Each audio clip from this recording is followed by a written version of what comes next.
జనరల్గా కొన్ని సినిమాల్ని థియేట్రికల్ రిలీజ్ కోసమని కాకుండా ఫిలిం ఫెస్టివల్స్కి పంపడానికి మాత్రమే తీసి ఒకవేళ ఆ సినిమాకి మంచి అప్లాస్ గనక వస్తే థియేట్రికల్గా కూడా రిలీజ్ చేస్తుంటారు కదా. అలాంటి ఒక మూవీనే ఈ స్టోలెన్ కూడా. ఈ మూవీ యాక్చువల్గా 2023లో కొన్ని ఫిలిం ఫెస్టివల్స్లో పార్టిసిపేట్ చేసి 5 అవార్డ్స్ని 6 నామినేషన్స్ని పొందింది.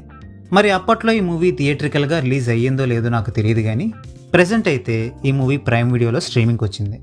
జనరల్గా నాకు ఈ ఫిలిం ఫెస్టివల్స్కి వెళ్ళి వచ్చే సినిమాలు అంతగా ఎక్కవు, సో పెద్దగా ఎక్స్పెక్టేషన్స్ ఏమీ పెట్టుకోకుండా నేను ఈ మూవీని చూడడం జరిగింది. అండ్ టు మై సర్ప్రైజ్ ఈ మూవీ నాకు నచ్చింది. రైల్వే స్టేషన్లో కిడ్నాప్కి గురైన 4 months బేబీని ఎవరు కిడ్నాప్ చేశారో కనిపెట్టగలిగారా లేదా?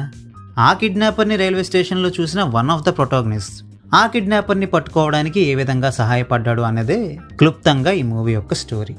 అయితే మొత్తం వ్యవహారంలో ఇన్వాల్వ్ అయిన క్యారెక్టర్స్ అండ్ వాళ్ళ మోటివ్స్ వలన, ప్రొసీడింగ్స్లో సీరియస్నెస్ మెయింటైన్ అయ్యేలా కేర్ తీసుకోవడం వలన మెయిన్ పాయింట్ అంత కొత్తగా ఏమనిపించకపోయినప్పటికీ ప్రొసీడింగ్స్ మాత్రం ఇంట్రెస్టింగ్గానే ఉంటాయి.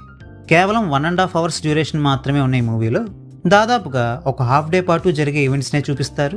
అండ్ ఆ ఈవెంట్స్ని కూడా చాలా రియలిస్టిక్గా చూపించడానికి ట్రై చేయడం వలన నిజంగానే ఒక రియల్ ఇన్సిడెంట్ని చూస్తున్నామా అన్న ఫీలింగ్ కలుగుతుంది మనకి.